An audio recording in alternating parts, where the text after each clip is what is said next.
The Legend of Jigong Chapter 22. We are coming right into the middle of this incredibly tense, high-stakes rescue mission. Right. On one side of the chessboard, you have the absolute pinnacle of corrupt political power. This is the household of Prime Minister Qin, and this is an aristocratic family that just operates above the law. Yeah, they do whatever they want. Exactly. And they have captured two innocent people, a man named Wang Xing and his wife. So we have a character named Zhao Bin. Right. He is sneaking into the Prime Minister's compound, and he is frantically untying the innocent Wang Xing and his wife. The victims have been beaten, they're terrified, and Zhao Bin is just trying to hustle them out of there. He's trying to save them. Yeah. But suddenly, Zhao Bin is grabbed from behind. He feels this, unmovable force lock onto him. And he naturally assumes he's been caught by the Prime Minister's guards. Which would be the logical assumption. Right. So he tries to fight his way out, but he literally cannot break the grip. He finally turns around, and who is holding him? It's the monk, Jigong. And we need to look closely at Zhao Bin's reaction here, because it reveals the standard expectations of the genre. I mean, Zhao Bin is genuinely shocked. Yeah. He actually thought Jigong had been captured and victimized by the prime minister earlier in the narrative. He assumed the monk was just, another casualty of this corrupt political machine. Zhao Bin literally says, Master, let me go. I thought you were harmed by the Prime Minister. I didn't expect you to be here. He even admits that his backup plan was to go assassinate the Prime Minister to avenge the monk. Exactly.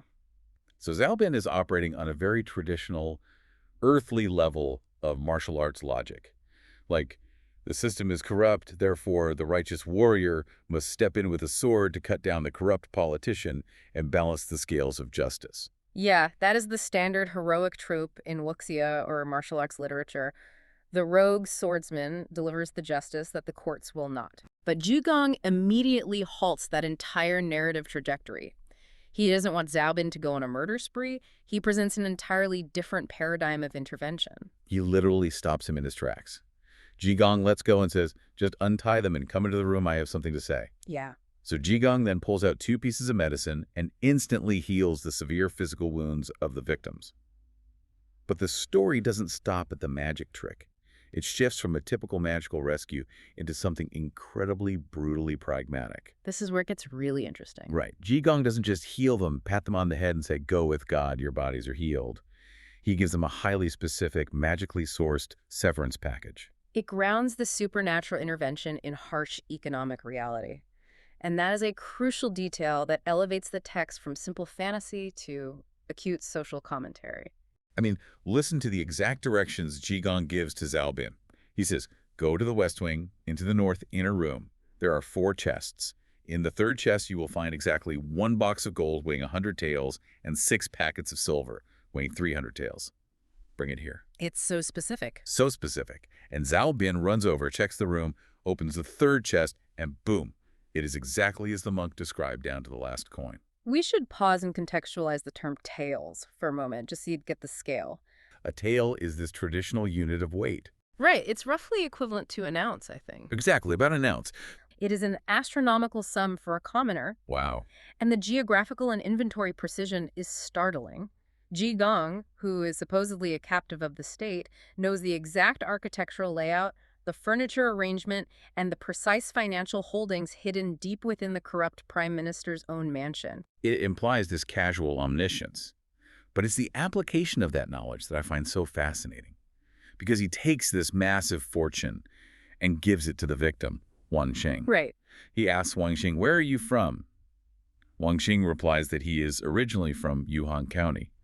And Jigong proceeds to lay out an entire financial life plan for the man. He really does. He says, take this gold and silver.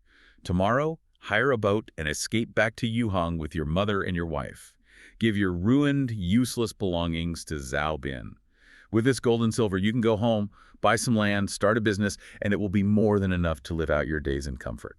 Think about the depth of understanding required to offer that specific solution. If we connect this to the bigger picture, the author is highlighting the total inadequacy of just physical rescue. Yeah. Because if Jigong only healed their wounds and helped them sneak out the back door of the mansion, what is the actual result? Well, they would just be homeless people on the run. Exactly. They're impoverished, traumatized peasants who have just angered the most powerful politician in the capital city. Right. If they just run away, they will starve, or they will be hunted down by the prime minister's men, or they will fall into debt peonage trying to survive. They would be crushed by the systemic inequality of their reality. Surviving the immediate physical trauma does not equal surviving the social system. I am thinking about this like a superhero who also acts as your fiduciary financial planner. I love that. It is. It's like Superman catching you as you fall off a skyscraper, setting you safely on the sidewalk, and then, before he flies away, handing you a fully funded mutual fund portfolio, a new identity, and the deed to a small farm in another state. Yes. Because Superman knows that just surviving the fall isn't enough to actually survive in a brutal society. That is an excellent way to frame it. True liberation requires economic independence. You cannot be truly free from an oppressor if you cannot afford to eat or put a roof over your head. By directing Zhao Bin to steal the prime minister's hidden wealth, Jigong is actively redistributing wealth from the corrupt elite directly to the oppressed working class. He is funding the victim's escape, using the oppressor's own hoarded money. It is incredibly poetic. Yeah. But while he is executing this noble, systematic rescue, the text hits us with this bizarre, almost jarring description of what Jigong is actually doing physically in the room. Oh, the eating. Yes. He takes the main seat at the table, and he starts eating massive mouthfuls of meat, grabbing the food with his bare hands and drinking wine until his face is completely smeared with grease. The greasy face is a visceral, deliberate image, and it requires some historical context regarding the mad monk archetype or the Judean figure in Chinese literature and history. I want to hear about that because as a Buddhist monk, eating meat and drinking wine are fundamental violations of his monastic vows. Oh, absolutely. And he isn't just taking a polite sip, he is gorging himself. He is an absolute mess. Why does the text spend time highlighting these mundane, frankly gross, rule-breaking details right in the middle of a holy miracle? Well, to understand that, we have to look at the religious landscape of the time. In the traditional societal framework, a good or pure monk is someone who stays within the walls of the temple. Right, secluded. Yes, they chant sutras, they maintain a strict vegetarian diet, they practice asceticism, and they keep their robes perfectly clean. It is a highly aesthetic, almost performative purity. Yeah. But the text is asking a very pointed question. What does that pristine, isolated monk actually do to stop a corrupt prime minister from beating a peasant to death in the real world? And the answer is nothing. The pristine monk sits in the temple and protects his own personal karma. Precisely. The pristine monk withdraws from the suffering of the world to maintain his own spiritual cleanliness. The narrative of Jigong is aggressively arguing against that type of aesthetic purity.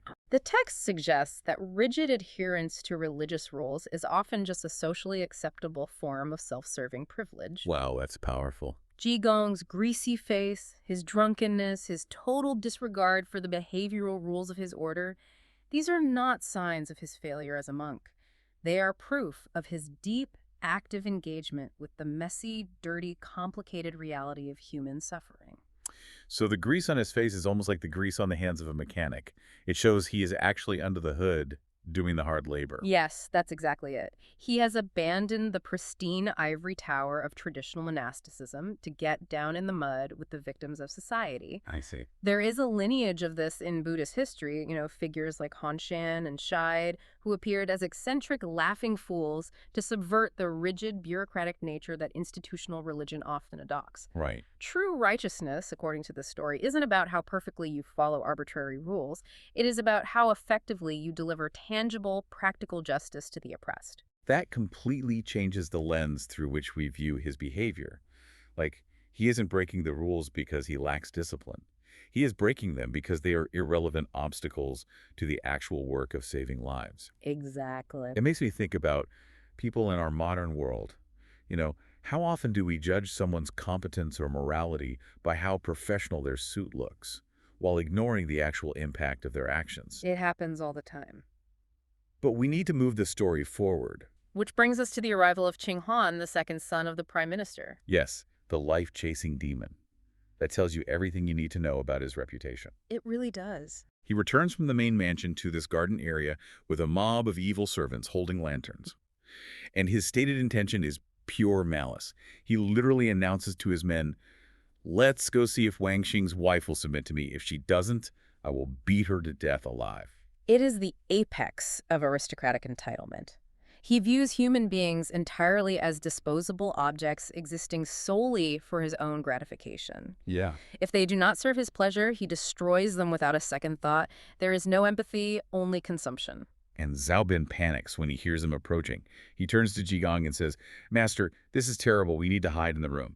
But Jigong is entirely unfazed. He just casually says, "It's fine." He's not worried at all. No. And here's where we see the absolute disparity in power. Jigong doesn't draw a sword. He doesn't set up a trap. He uses minimal effort. He simply points his hand outward toward the approaching mob and chants a 6-syllable mantra, Om Mani Padme Hum.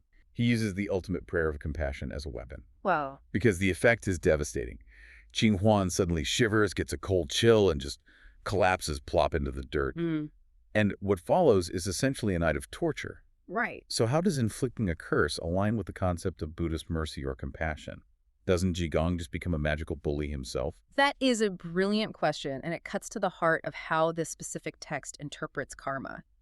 In this context, we are dealing with a concept often referred to as wrathful compassion. Wrathful compassion. Yes. Sometimes stopping a predator from committing a horrific act of evil like beating a woman to death requires forceful intervention. But notice how Jigong intervenes. He doesn't strike Qin Huan with a sword or burn him alive. The mantra triggers a karmic reflection. The suffering Qin Huan is about to experience is not an arbitrary punishment invented by Jigong. It is a physical manifestation of Qin Huan's own internal sickness. Let's look at that sickness. Because the chaos that ensues is incredibly detailed, almost bordering on physical comedy. So chaotic. The servants scramble to carry the collapsed young master into a room. And then begins one of the most bizarre, highly specific punishments I've ever read. Qin Huan wakes up and screams, "Oh, it's so hot!" Right. The servant takes off his hat. Still hot. They take off his outer robe. Hot. They take off his inner robes, his boots, his socks, his trousers. They strip him down entirely. They fan him, but he just keeps screaming that he is burning up. The frantic energy of the servants is palpable. They are trapped in the delusion of their master. Yeah, so the head servant orders the staff to bring in blocks of actual ice. They drag the ice into the room. And the very second the ice arrives, Qin Huan screams, "It's freezing!" and throws the ice away. Instantly cold. Now he is shivering uncontrollably. So they frantically start putting the pants back on, the socks, the boots, the inner robe, the outer robe, the hat. He is still freezing, so they cover him with 2 massive quilts. And then He is still freezing, so they bring in a burning fire basin. And the second the fire is lit, he screams that he's burning again. it's too hot. He demands the fire be removed and starts tearing his clothes off all over again. And the text notes that this exhausting, wild cycle of freezing and burning repeats 4 or 5 times throughout the long night. Just endless torment. And then, as the sky is just starting to get light, the climax of the curse hits. Qin Huan suddenly says, "My head itches. It itches terribly. Someone come scratch it." A fatal The demand. servant reaches over and scratches the boy's head. And instantly, wherever the servant scratches, the head swells. In moments, his head grows to the size of a wheat bushel. Yeah. For those trying to picture this, a wheat bushel is a large agricultural basket used for measuring grain. We are talking about his head expanding to the size of a massive pumpkin balancing on his neck. It's a terrifying image. The servants are absolutely terrified, staring in dumbfounded shock. The sun comes up, and they realize they have to send word to the main mansion that the young master has turned into a monster. It is a stunning sequence. It shifts from the threat of terrifying sexual assault to slapstick physical comedy, and finally lands on absolute body horror in the span of a few paragraphs. But why this specific sequence of body horror? Like, Jigong is wielding immense supernatural power. He could have just paralyzed him permanently so he could never hurt anyone again. He could have put him into a deep sleep. Why put him through this exhausting, humiliating routine of hot and cold, stripping and dressing, only to culminate in giving him a giant, itchy balloon head? Well, this is where we see what we might call the thermodynamics of karma at play. I love that phrase, thermodynamics of karma, but can we translate that? Let's break that down for the listener. What does that actually mean in this context? Thermodynamics deals with the transfer of energy, right? Action and reaction, heat and cold, pressure and volume. In this story, karma is treated not just as some abstract moral ledger of, what goes around comes around, Right. but as a literal physical law of energy exchange. Think about Qin Huan's character. He is highly volatile, capricious, and completely driven by his unchecked shifting desires. Oh, okay. One moment, his lust is burning hot. The next, his empathy is freezing cold. He creates constant chaos for everyone around him, forcing his servants and victims to scramble to meet his unreasonable, shifting demands. Oh, so the hot and cold flashes aren't random. They perfectly mirror his internal psychological state. Precisely. His desires are burning hot, and his compassion is freezing cold. The curse forces his physical body to experience the exact same chaotic whiplash that his personality inflicts on the world. Wow. He treated other human beings as playthings, subject entirely to his whims. Now, his own nervous system is treating him like a plaything. He has lost total sovereignty over his own physical experience. That makes total sense. The thermodynamics of karma means his toxic psychological energy has been converted into physical torment. So he is forcing his servants to constantly dress and undress him, to haul heavy ice, to build fires. He is still commanding them, which is what an aristocrat does, but he is completely pathetic and helpless while doing it. Yeah. The power dynamic within the room has shifted, even while the hierarchy remains technically intact. And the swelling head is the masterstroke of this karmic reflection. It is the literal physical manifestation of his abstract flaws. How so? Well, he is an aristocrat, the son of the prime minister. He walks around with a massive inflated ego. He is arrogant, puffed up with his own unearned importance and status. The curse takes that psychological inflation and makes it literal. It turns his internal arrogance into an external grotesque caricature. He becomes a physical monster to match his moral monstrosity. It is body horror acting as a moral diagnosis. And notice the deep irony of the trigger. The punishment is finalized by his demand to be served. Come scratch my head. Exactly. Even in the midst of his bizarre agony, he expects a servant to fix his minor physical discomfort. And that very act of commanding servitude is what seals his monstrous transformation. It is like the universe itself is mocking his entitlement. Definitely. We've seen how Jigong bypasses traditional wealth and how he handles physical threats. But the story pushes this further by asking, what happens when this supernatural justice goes up against the pinnacle of earthly science? Right, because science gets involved now. Because when an aristocrat gets sick, they don't just accept it. They seek a logical, systematic cure. They bring in the experts. This marks the introduction of the medical establishment into the narrative, which represents the height of human logic and reason in this era. So morning has arrived. Prime Minister Qin is actually on a leave of absence from the imperial court. He's resting in the main mansion. But the servants rush in and report that his son is gravely ill. Now, the text notes that father and son are connected by heart, which shows that despite being a ruthless tyrant to the world, he does genuinely love his child.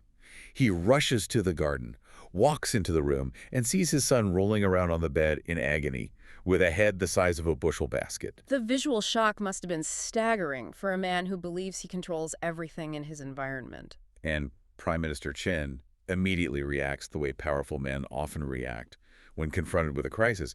He blames the staff. Of course he does. He yells, "You slaves!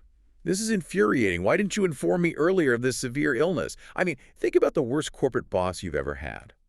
When systems fail, power always delegates the blame downward, right? Absolutely. The servant tries to explain the insane night they just had, the hot, the cold, the scratching, the swelling head, and remarks that this illness comes very strangely. An understatement. Yeah. Yeah. But Qin doesn't care about the strange narrative. He retreats instantly to the comfort of established systems. He orders them to invite the most famous doctors in the city. When faced with the incomprehensible, he summons the pinnacle of human logic and science to reassert control over reality. The text mentions there are two famous doctors in the capital city of Linen, Tung Wanfang and Li Huaichun. They send for Dr. Li. And I love the subtle detail here. When the summons comes from the Prime Minister's mansion, Dr. Li cannot not go. Right. There is an implicit coercion just in the invitation. The gravity of absolute political power pulls everyone into its orbit, willingly or not. To refuse a summons from the prime minister, even to treat a patient, would be a career-ending, potentially life-threatening decision. So Dr. Li arrives, and the text spends a very deliberate amount of time describing his appearance and his methodology. Prime Minister Qin sees him walk in, and Dr. Li is wearing a four-cornered carefree hat, a blue robe, a large overcoat, and official boots with seal character patterns on the soles. He looks the part. He has an extraordinary bearing. The author is meticulously constructing Dr. Li's credibility. This isn't a back alley quack doctor. His outfit signifies that he is the absolute embodiment of educated, elite Confucian society. He is the leading scientific mind of the era. And his medical examination is equally rigorous. He doesn't just look at the giant head from across the room and guess. The text specifically names the traditional Chinese medicine techniques he employs. He checks the Kun, Guan, and Qi. What does that actually mean in practice? In traditional Chinese medicine, or TCM, Kun, Guan, and Qi refer to the 3 specific positions on the wrist used for pulse diagnosis. Okay. The practitioner places 3 fingers on the radial artery. Each position and the depth at which the pulse is felt corresponds to different major organ systems and meridians in the body. It is a highly sophisticated, deeply logical system of diagnosis that had been refined over thousands of years. So he isn't just taking his heart rate. He is running the ancient equivalent of a full-body MRI. Yes, exactly. The text notes he examines the 6 pulses and evaluates the 12 meridians. He is running a comprehensive diagnostic protocol. Right. But despite all of this rigorous checking, Dr. Li is utterly baffled. He looks at the giant head, but when he reads the pulses and the meridians, he finds absolutely no trace of illness. Nothing. There is no pathogen, no imbalance of Keys, no blockage that he can identify. The text says he doesn't know from which meridian this disease of the head was acquired. He realizes he has absolutely no way to prescribe medication. The scientific method has hit a solid brick wall. If we connect this to the bigger picture, this is a profound philosophical statement by the author. How so? Well, the text intentionally builds up Dr. Li. It details his impressive hat, his scholarly robes, his official boots, his mastery of the ancient text, and his precise, systematic diagnostic methods. It does all of this specifically to highlight how utterly useless all of that human achievement is when confronted with karmic retribution.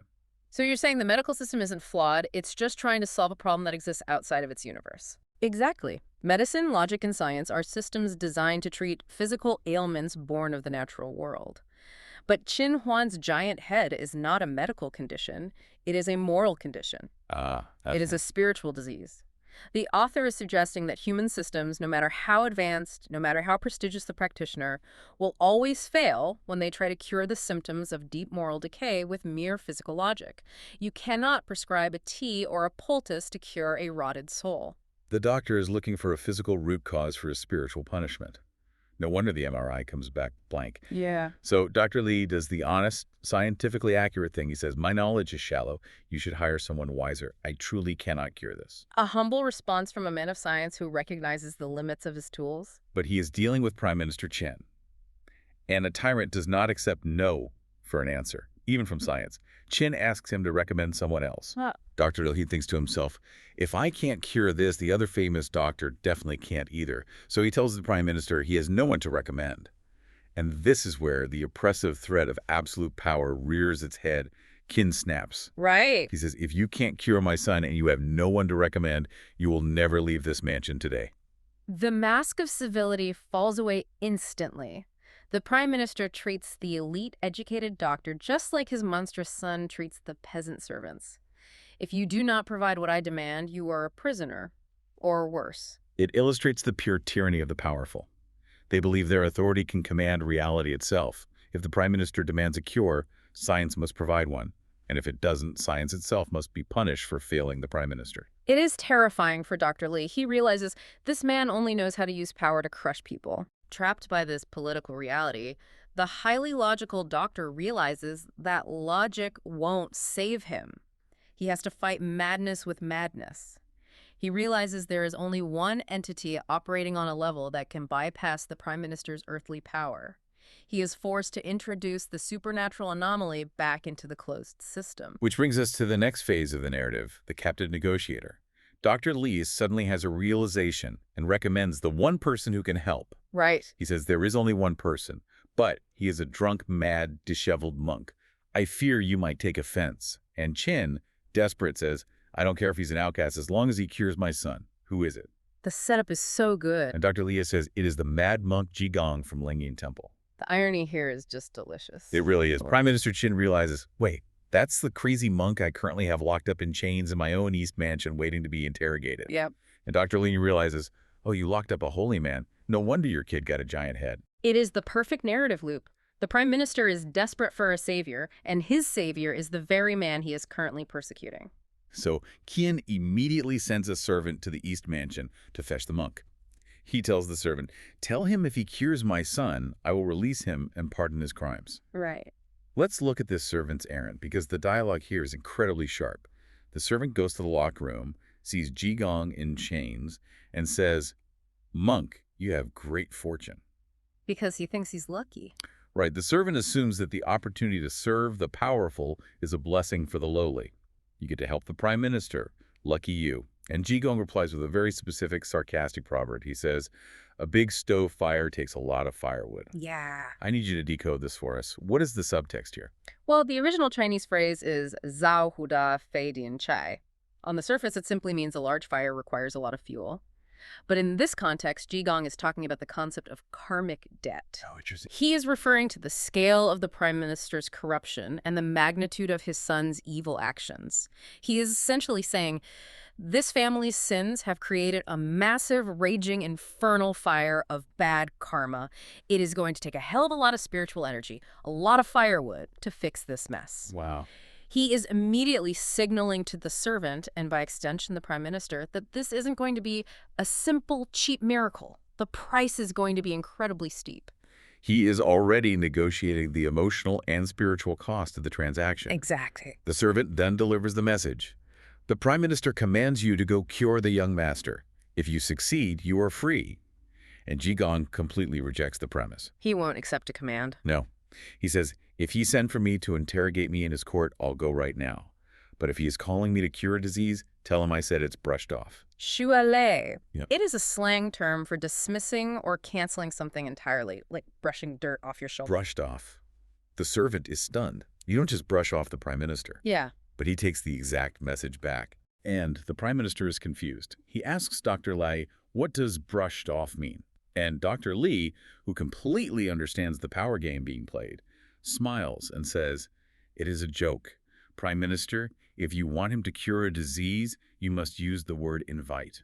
We need to pause and look at the physical reality of the power shift taking place here. Okay. Jigong is literally sitting in a locked dungeon, bound in physical chains, entirely at the mercy of the state's execution apparatus.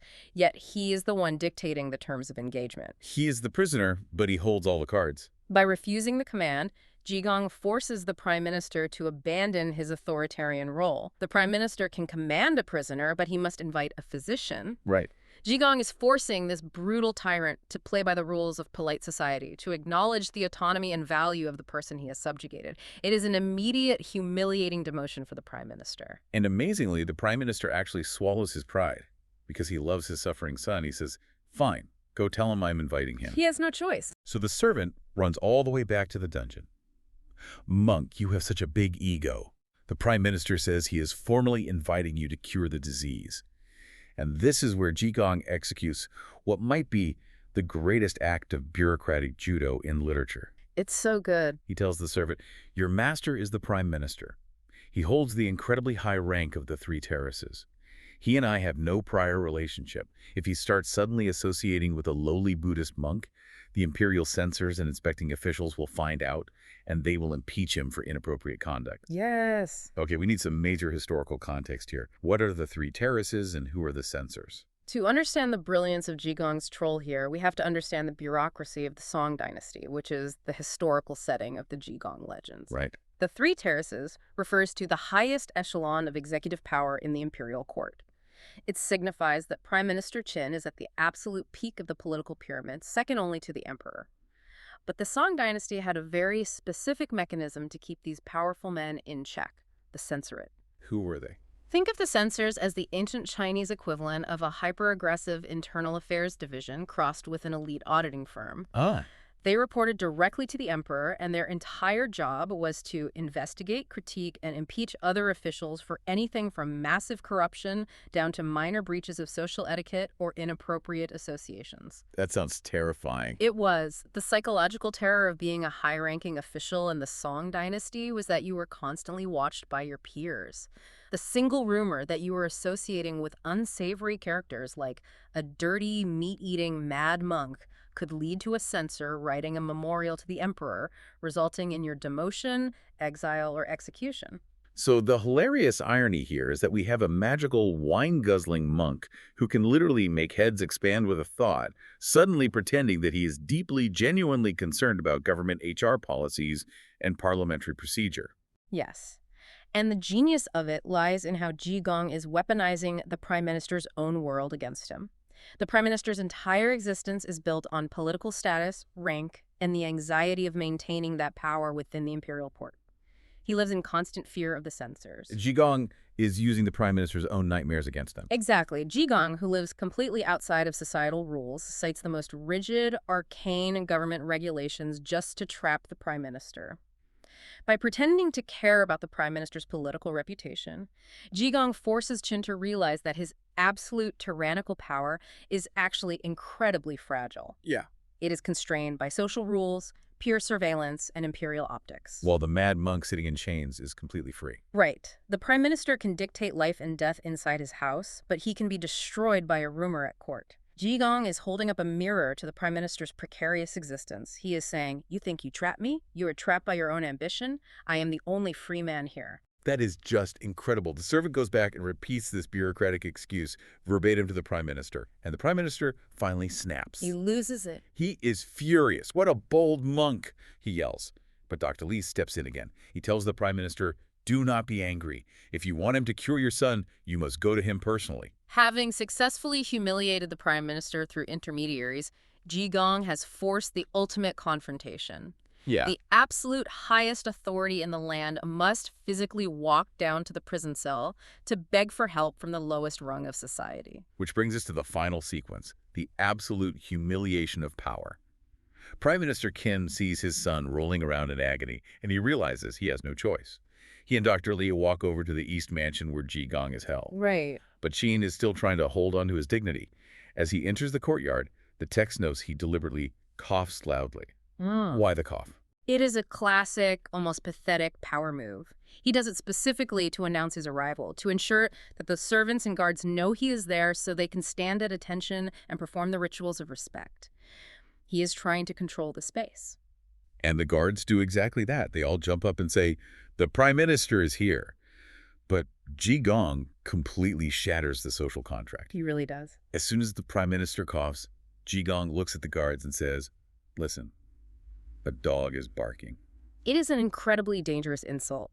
To call the prime minister of the empire a dog to his face, in front of his own servants and a visiting elite physician, is essentially a capital offense. The guards panic and tell him to shut up. Yeah. Prime Minister Qin walks right up to Jigong. He tries to ignore the insult and maintain his formal composure. Yeah. He says, "Monk, because my young son has contracted a strange disease, I have specially come to invite you to cure him." He uses the polite language. He does what he was told by the doctor. He expects the transaction to be complete now that he has condescended to ask. But Jigong refuses to let him off the hook. Yes. He immediately throws the physical reality of the situation right back in the prime minister's face. Yeah. He says, "I was locked in chains and dragged here. I was not invited." Ouch. It is the ultimate mic drop. The prime minister is trying to paper over his tyranny with polite etiquette, and Jigong forces him to look at the iron chains. You cannot invite someone who you are currently holding hostage. Right. The hypocrisy is laid bare. And the prime minister erupts. He yells, "Good, good," in absolute rage. This exchange perfectly encapsulates the sociological utility of the mad monk persona. We talked earlier about his greasy face and his rule breaking. His madness is essentially an impenetrable shield. How does madness act as a shield? Because society has already categorized him as a lunatic, a Yeah. marginal figure completely unmoored from reality, he is granted a strange kind of immunity. Oh, I see. A sane, respectful citizen would be executed on the spot for calling the prime minister a dog or pointing out his hypocrisy.